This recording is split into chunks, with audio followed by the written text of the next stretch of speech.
Hi, my name is Michelle Hogan, and I serve as the Director of Volunteer Services and Community Donations at Metropolitan Ministries. You can find me on LinkedIn, or if you'd like to support me by volunteering or hosting a drive, you can go to our website, metromin.org, under the Ways to Give tab. Hello, my name is Audrey DeBeek, and I'm originally from Ghana, West Africa. My journey has taken me through the career in long-term care, insurance, and operations. But at the heart of everything I do, I'm very passionate about helping people grow. That passion has led me to be a certified Maxwell Leadership team member. And today I get to do what I love most, creating spaces. Find me on LinkedIn with Audrey DeBeek. Hello everyone, my name is Kay Sanchez and I'm a full-time soldier. I'm a mentor, a speaker, and a leader. And I'm also the director of WIN, Women Impact Network. You can find me on LinkedIn under Kay Sanchez and tune in for the podcast.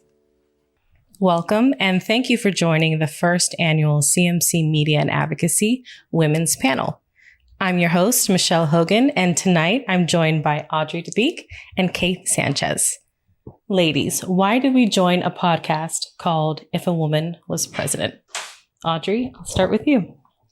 Well, hello, and thank you for making me a part of this podcast. I am so honored to be seated here with really accomplished women who inspire me. I must say that, first of all, I joined because I was asked to. But honestly, I thought that was a very intriguing question.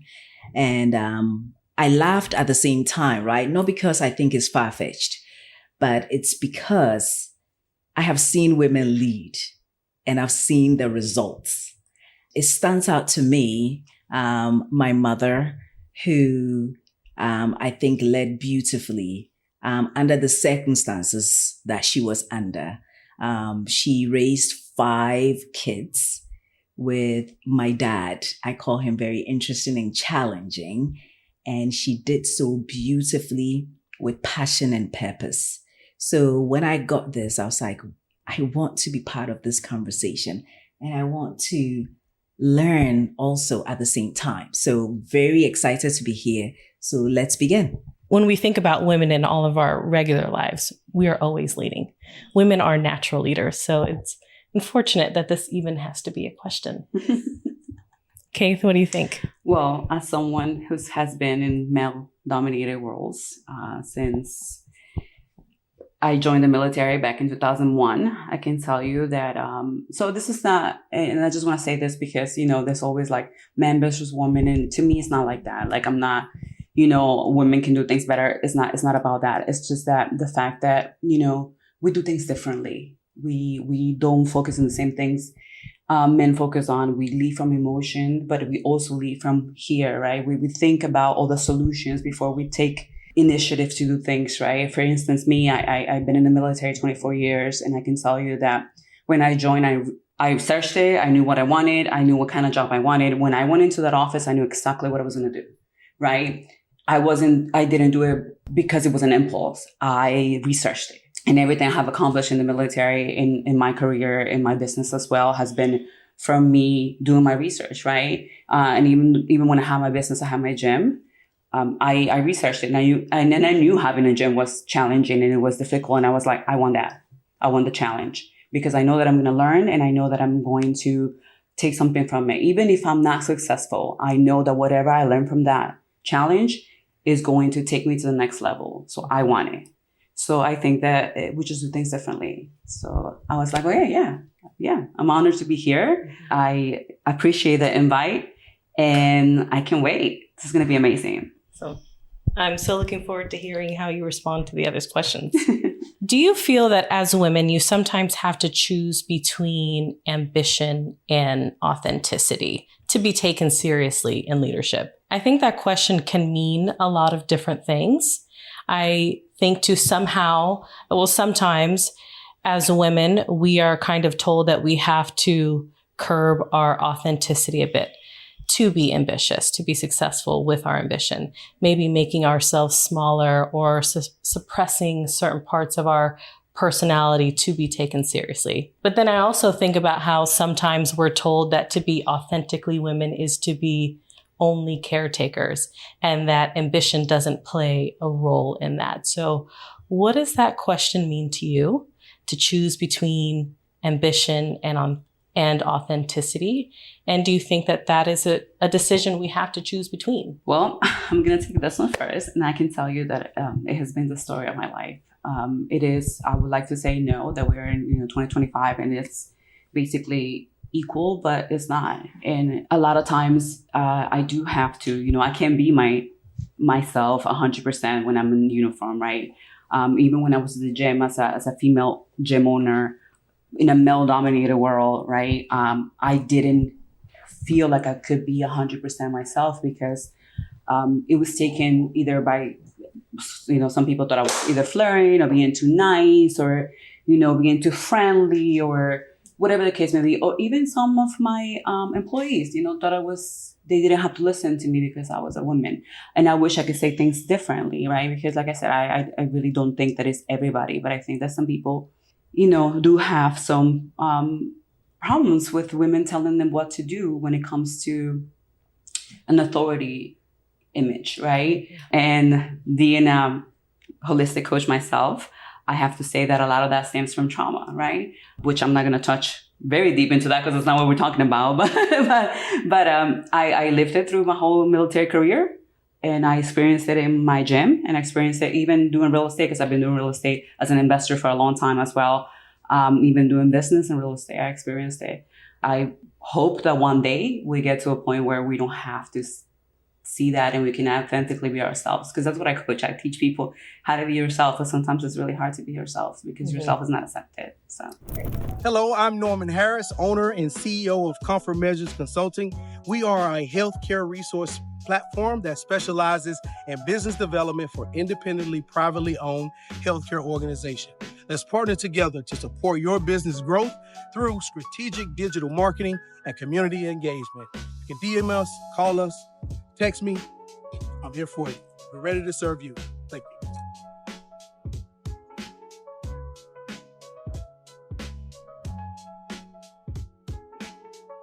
That reminds me of a time where I was teaching a public speaking class, and the gentleman that invited me to be there asked for his group, what advice can you give to the women here so that they know how to speak to groups to, not be seen as a certain way? And I think he came from an honest place where many of his staff are women and have faced challenges where they felt like, well, I have to speak a certain way so that I don't come across as offensive or negative or be taken in the wrong way. And my answer was, I cannot answer that for you. That doesn't exist. That answer doesn't exist. There's always going to be different opinions of us as women, and we can't please everyone.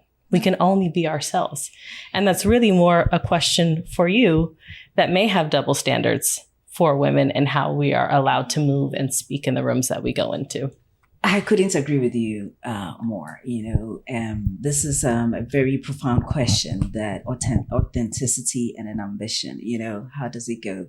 I don't know if I mentioned it, but I'm originally from Ghana, West Africa, and I moved to the States, right? And needless to say, socially, culturally, spiritually, every Lee that you can think about, we are vastly different, right? So you get into this new country and you need to assimilate, right? Not an easy thing to do, I must say. So you are working in the corporate world and you're asking yourself that, can you show up authentically, right? Can you bring your whole self to work? And will they take you seriously? Because first of all, I must say, understanding who you are is probably not of interest to anyone, right? Because you are the only person from this place, right? So it took me a while to agree with you. First, you shut down who you are because you're not sure how people are going to take you. Are they ready to even accept who you are, right? So you shut down parts of yourself to be able to assimilate and almost fit in But later on in my career, I realized that true leadership comes from a place of authenticity.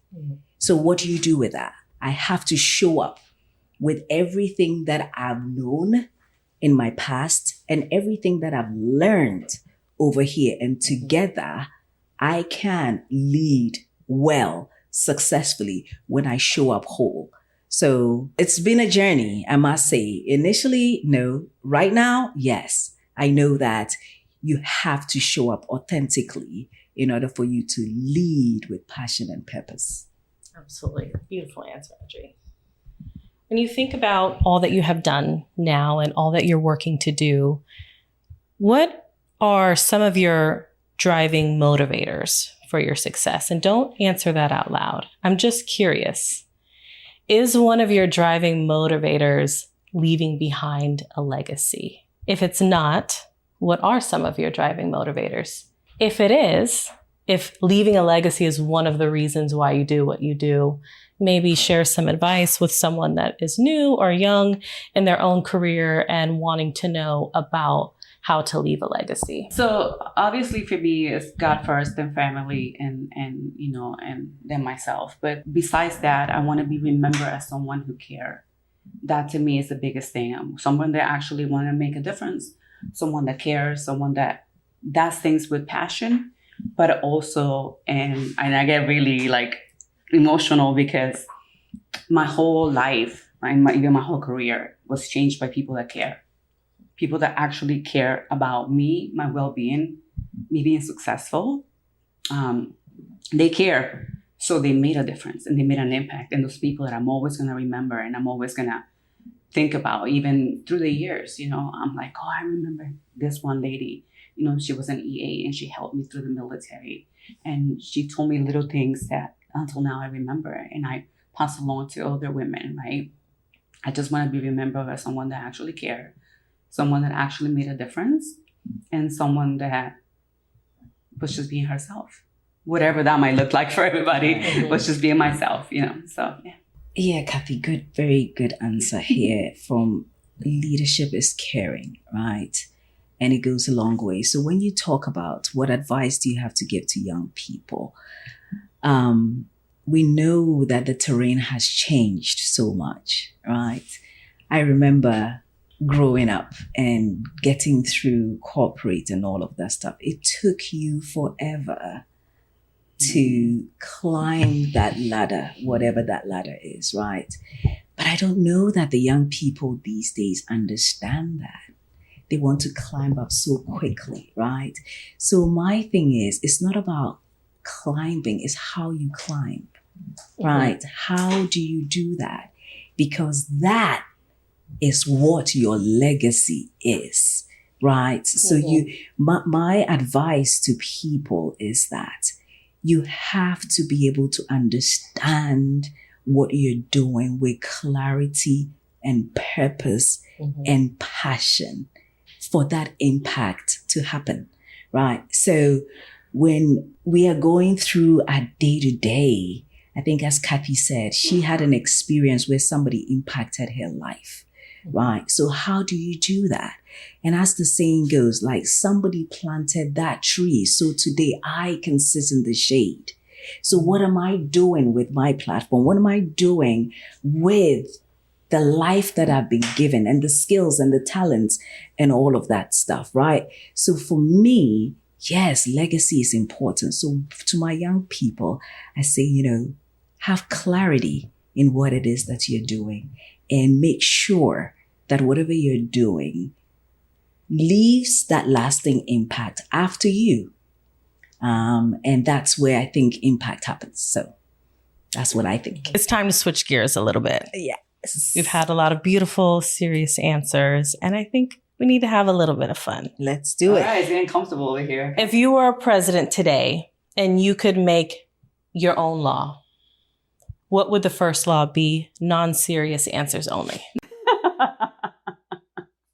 Man, I have so many. Like, honestly, to me, it would be like the law of women driving however the hell they want to drive. I'm tired of this, like, oh, it had to be a woman. oh my God, you get in an accident, it's like, it's probably a woman. I'm so tired of it. Even my friends are like, oh, you got into whatever, a nail or whatever, like a flat tire. Oh, that's probably because you were driving crazy. I'm like, done. I'm done with that. I will literally make it like, let women drive however they want to drive. Period. Women are good at multitasking. I may or may not sometimes drive with my knees, so I can use my hands. Probably do makeup for something else. Talking about multitasking, we do it like pros. Oh my gosh. Yes, we are all over the place. But this is something that probably is serious, but not serious. So don't take me serious, okay? But this whole thing about trying to restrict contraception and stuff like that, in my opinion, if I was president, let it flow. Let it flow. Because we know, listen, I have a child. I love my child. But I'll tell you what, if he came earlier than he did in my 30s, that would have been a big problem. So in my opinion, that probably will be the first one I'll do. Okay. If I had to say something, you know what? I'm tired of shaving. I don't want to shave anymore. We don't need to shave anymore. No women's razors made again. Let's do it. When we're doing this. Today.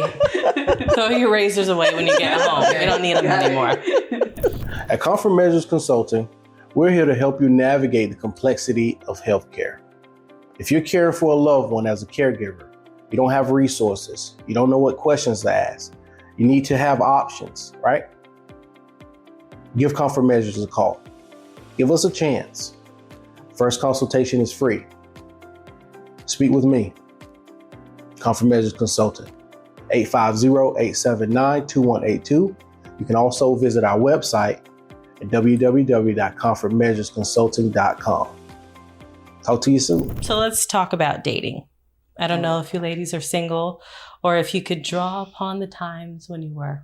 Do you feel like it was hard or is hard to date while at the same time having any sort of career aspirations? I can say for me, I am single. I do peruse an app a time or two. And I feel like I want to leave off any of my credentials. I don't want to put that I have a master's. I don't want to say that I'm a director. I want to just say I work at a nonprofit and kind of make it small. Not that I think it's right, and not that I want to necessarily attract someone that wouldn't want me to be successful. I've just heard many male podcasts say they're not looking for a successful woman. That's not an appealing trait. And I've also heard guys say that when their woman was more successful than them, it made them so insecure that they had to do things to make themselves feel better. And that has scarred me for years. So I don't know if that's just me. Do you guys feel the same? How's it been for you? You can take this one. Well, no judgment here, okay? Just don't judge me. The word dating. Listen, to me, for now, I would say it's non-existent, okay? So no judgment. And I know. But it's just been a crazy world out there, I must say. Unable to connect. The alignment is not there. Like, you're not aligned. And listen, I applaud people who have the courage to go on the dating apps, because that's one thing that I'm so terrified about, so I don't, but I sit back and I listen to all the juicy stories and I wish I did, but I just don't have the courage to do that, right? So that limits me to either you're going to have, people that will introduce you to people, or you meet them at common places like workplaces. But now I'm virtual. So the dating world, to me, sucks.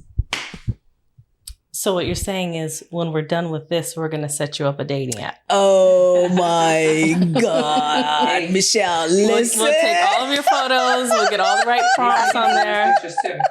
Well, let's do that. Yeah, we got the lights. Right? Take advantage. For me, I have to say that I have I have a whole bunch of stories, dating stories. We can probably do a podcast with all of them.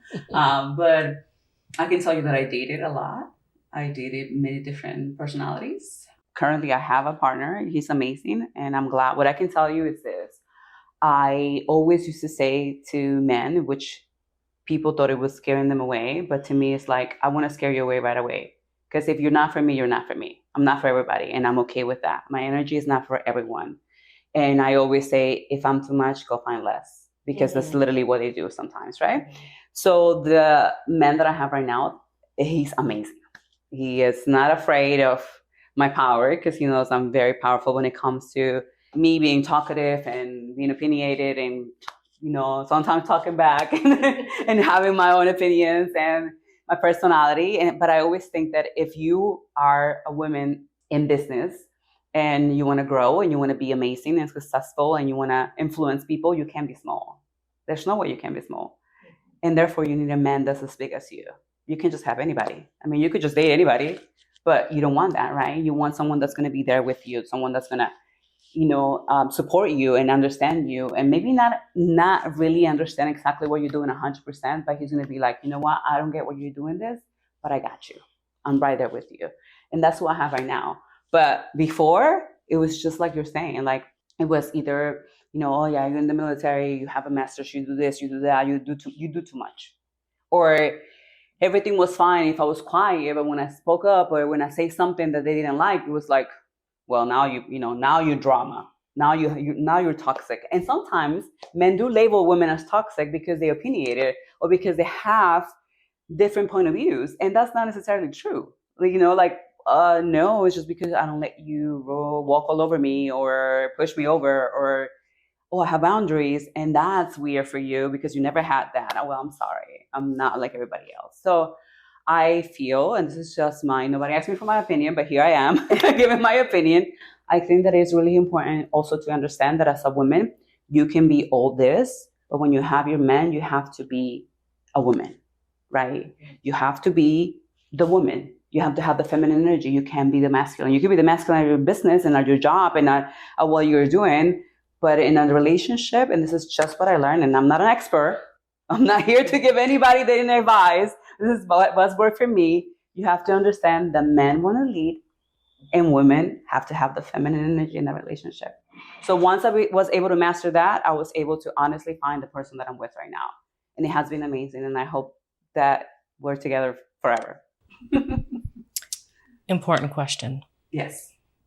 Does your man have a brother or two? He does. I like that. So I got you. But, let me piggyback on what Kath said, I think it all boils down to alignments, right? And maturity. Emotional maturity, right? Emotional intelligence, all of that, right? Because without that, you're either still dating the young lad or it is the young lady who never grew up. It's both ways, right? So I think that sitting here at this time in my life, and you said it right. You said, you're not for everybody, and that's okay, right? We don't have to be in a relationship if we are not aligned. So for me, bottom line is finding that alignment. We can have the same interests, but we might not be aligned. And that is important. So, I couldn't agree with you more. Yeah. I think that alignment is sometimes hard when I feel like boys and girls that eventually become men and women, we are told that we're supposed to want different things and that different things are considered acceptable or not acceptable. So we're kind of not really aligned from the beginning, but then we're expected to merge together as adults and still be aligned. And sometimes it feels like I'm trying to align myself with the enemy. Like if you've grown up your whole life being told that if you get a bunch of women, you're the man. And I'm over here trying to convince you to just only want me. I feel like I'm... No, you don't have to. You don't have to, and I don't, right? This is where my emotion and my coaching part comes out, because I'm like, you're trying to still be something for someone.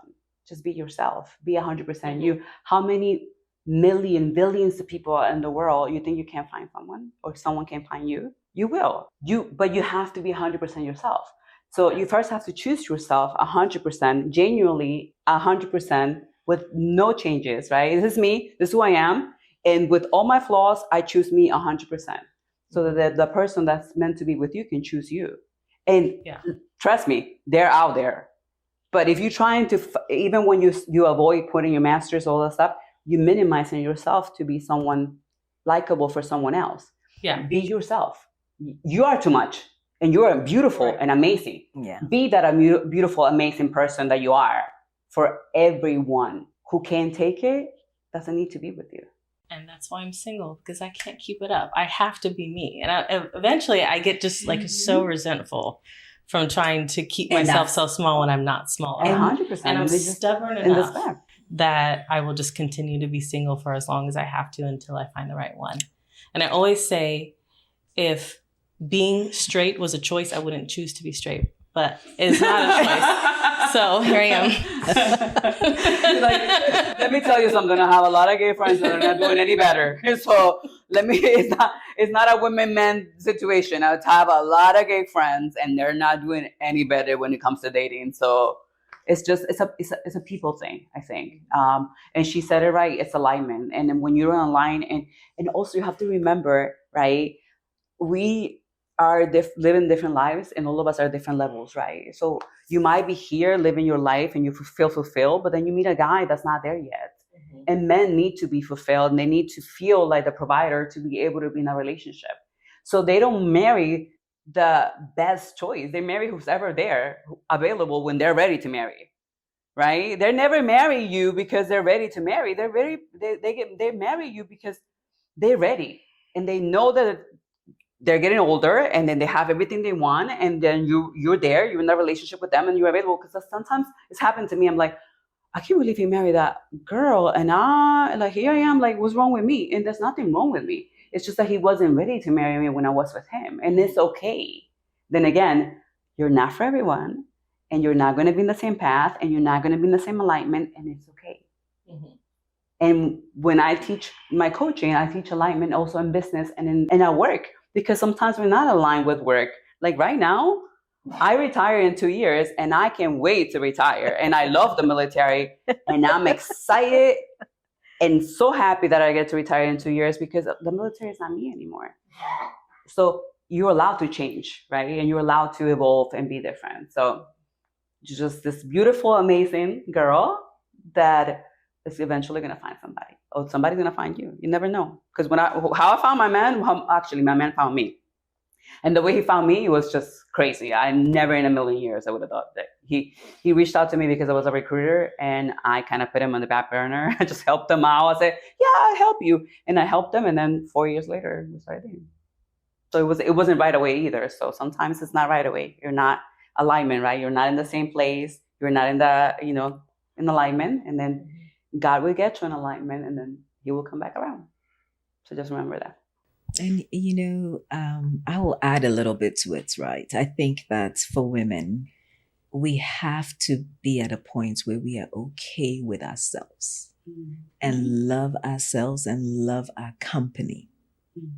Singleness is a great place to be. Mm-hmm.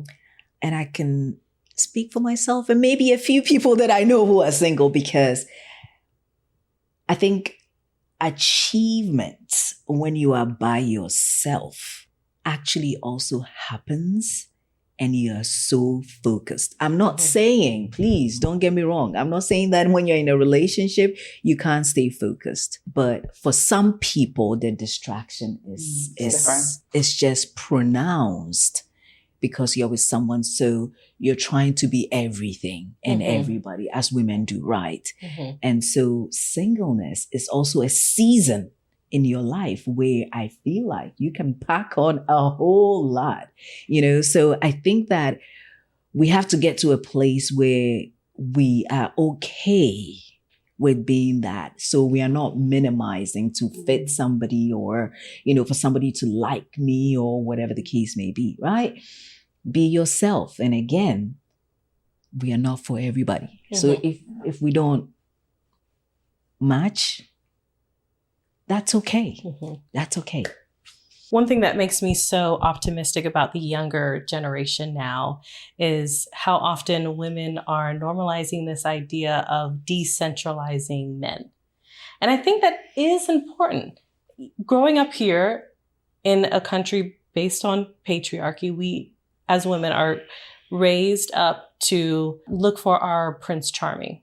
And so much of our life is aspiring to be married one day. True. And it is distracting. And it does put many women in spaces where we are minimizing ourselves or putting our career aspirations aside, for marriage one day.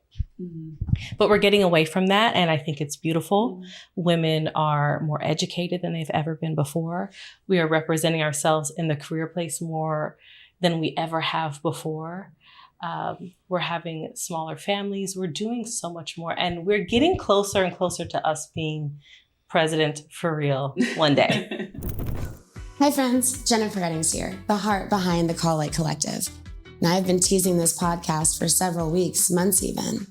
I have desired to create a safe place for all of us to come as we are and to talk about what really is going on. The real, the honest, the raw. And I want you to help shape it. Do you have a story that you've just been dying to tell? Have you learned a truth or a lesson that you think needs to be shared? Are you navigating a struggle? Do you want feedback on a particular situation? Or do you just want to know that you're not alone? We all have these moments and these thoughts, guys. So go ahead and email me at comfortmeasures24@gmail.com. Please make sure to include a phone number, your full name, and any social media handles that we should know about. I cannot wait to hear from you. Together, we're just walking each other home, one conversation at a time. All my love, all my light. This is the Call Light. The last question of the night. It's got nothing to do with men, just about us. Okay. Was there a time in your journey where it seemed like everything was working against you? How did you find your strength to keep going? You always look at girl. So to me, it's just like, I always say, and I'm sorry, don't censor me, but I always say, mama didn't raise no bitch, right? So, and I don't say it like that, I say it in Spanish, right? but at the end of the day, it's just like everything, like even my career in the military, when I first joined and I went to basic training, I wanted to quit because I'm a girly girl. I grew up, I was born in Peru, grew up in New Jersey. I never knew anything. I didn't even do sports in freaking high school. I had nothing to do with the military. I was the one that walked away when I saw the recruiters in the high school, Serving was actually, and this is a true story. When September 11 happened, I used to work in New York. I was a bartender in New York, and I used to make really decent money as an 18-year-old because you can start at 18. And then I went from making decent money to making no money at all because people were afraid to go to New York, right? And that recruiter was trying to talk to me for a couple of weeks, and I said, "This is the time I need to do something." It's like, I'm here, I'm in this country, I need to make a difference, and I'm gonna serve. When I joined, I was like, "This is too much. This is too much for me. This is out of my comfort zone, out of my norm, and I never did a push up in my life. It was just too much." And I remember a lot of times me calling my mom saying, "Mom, I don't think I can make it. I don't want to do this. Like I have dirt in my nails. I can't do my hair. I can't do my, I can't do this. I'm not girly." My mom was like, "Well, as a mom, they were supportive. If you want to quit and you want to go home, it's okay. I got you here." And I remember me walking back to my barracks and saying, "No, I'm not going to quit. Mama didn't raise no bitch." I'm like, I'm going to do this to the end and I'm going to succeed. And I was like, I never thought I was going to do 20 years or more, to be honest with you. I thought I was going to do 4 years and get out. I said, I'm going to do it. I'm going to do 4 years. This is what I signed up for. I'm going to go to school. I'm going to do exactly everything that I wanted to do. Because when I walked to the recruiter's office, I was like, I want to join. I want to support. I want to help. And I want to go to school. And I'm going to do that. I'm going to get my bachelor's and I'm going to do everything I want to do in those 4 years. And then obviously God had all the plans and, I try to get out. I always say this funny story, but it's true. I wanted to get out 3 times out of the military and they never let me. The first time they lost me and deployed me to Iraq. The second time I wanted to resign, they were like, "We're going to promote you." And then the third time they were like, "No, we're going to transfer you and give you another promotion. And you're going to be the first woman to ever serve in a special operations unit." that is amazing. That is, you're a trailblazer and you're going to make a difference. And I said, great. I'm not getting out. I'm going to do it one more time. So I would say that my inspiration was me. What legacy do I want to leave? Who do I want to be? Do I want to be remembered as someone that quit, or someone that actually pushed even through fears and through problems and different circumstances? Because I'm going to tell you 100% with all honesty that being a female in the military is not easy. It's not easy, but it is the number one reason why I am who I am today. And it's the number one reason why I want to make life easier for all the women in the military. Number one reason why I was a recruiter for 5 years, and I helped every woman, and I only recruited 5 in 5 years. So I recruited 1 a year as a recruiter in the military, all men most of the time, right? And I will tell them. And the reality is, and men don't hate me, please, but the reality is that women have the power to be more successful in the military than men, because we do things way different than men do. Men are impulsive. They do things in a different way. They don't think sometimes when they do things, so they get in trouble faster than women.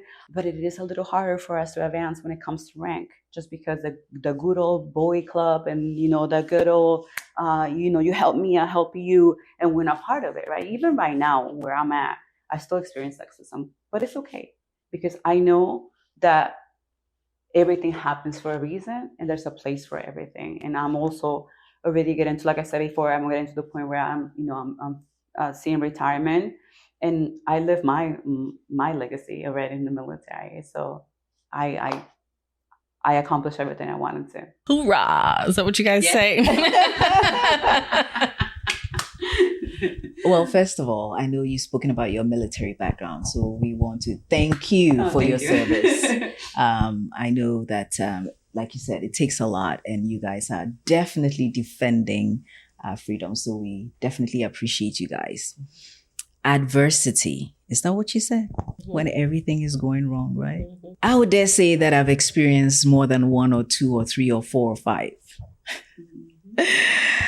Oh my God. It's been a journey, I must say. And for the sake of this podcast, I won't go into my whole life history, but I have been through a lot, and I cannot, as they say, I don't look like what I've been through, but I am here today, and I was like, oh, thank you, Jesus. But if I should pick a few things for me to talk about, one, I talk about the fact that moving here to the United States was one of the toughest things that I did. And as some people will listen to me and say, what are you talking about? This is the land that you want to be. And don't get me wrong, I love, love, love this land, right? It's giving me so many opportunities. But assimilating into the culture is definitely not an easy thing. So I come from an English-speaking country, right? And so I thought, oh, I speak English, right? So I come in here, and then you're working, and, you get to a meeting and you're saying stuff, and totally crickets. You give an idea and it's crickets. Nobody says anything. Then the next person takes the same thing that you said, but I would say in the American, where everybody's like, oh, that's such a fantastic idea. And you're sitting there like, did I not just say that? Like, who did not hear me say that, right? That alone is frustrating. It's so frustrating. It takes you a while before you can be taken serious. We did talk about being taken serious, right? Because their credentials are not as respected. So you're coming well educated and all of that stuff. But, it takes you a while for you to prove yourself that you belong here. You can sit here. You can have these conversations, right? So, it can be frustrating. And sometimes I question myself. Did I even make the right decision? Right. But like you said, you can't quit. What do you mean? You've come this far. Mm-hmm. And so, no, you can't. And that's what this says. Like, everything you want is out of your comfort zone, right? So, and I've also learned that a lot of people quit before the success is coming. So whoever is going through adversity, listen, clouds do pass. They just don't stay in one place. So you got to hang on tight and just make sure that you understand your objective and keep going, right? I also say that support. I went through, divorce, all of that stuff, being a single mom and all that, everybody has that, right? So, I don't want to downplay it, but it still is a point in your life where things are not the same. But I'll tell you what, you can get through this, but you need a whole lot of support. And I was fortunate enough to have a sister, Jennifer. Everybody needs a Jennifer, okay? Mm-hmm. Everybody needs a Jennifer. I say it all the time. And I could not have done it without the support of my family being there, supporting me, picking me up. But as they say, you fall 7 times, you get up 8 times, okay? So you can do it. But I never promised that it's going to be easy. Mm. But you got to keep going. So. Absolutely. I think you acknowledging the fact that we need support and how much stronger we are with support is my favorite thing of everything that you just said. And with that being said, I'm so thankful to have had this opportunity to talk about everything with you guys. I think we've covered all the topics of the garden of being a woman, from dating to careers, from adversity to success. This is what being a woman is all about. And the first annual CMC Media and Advocacy Women's Panel. Best one yet.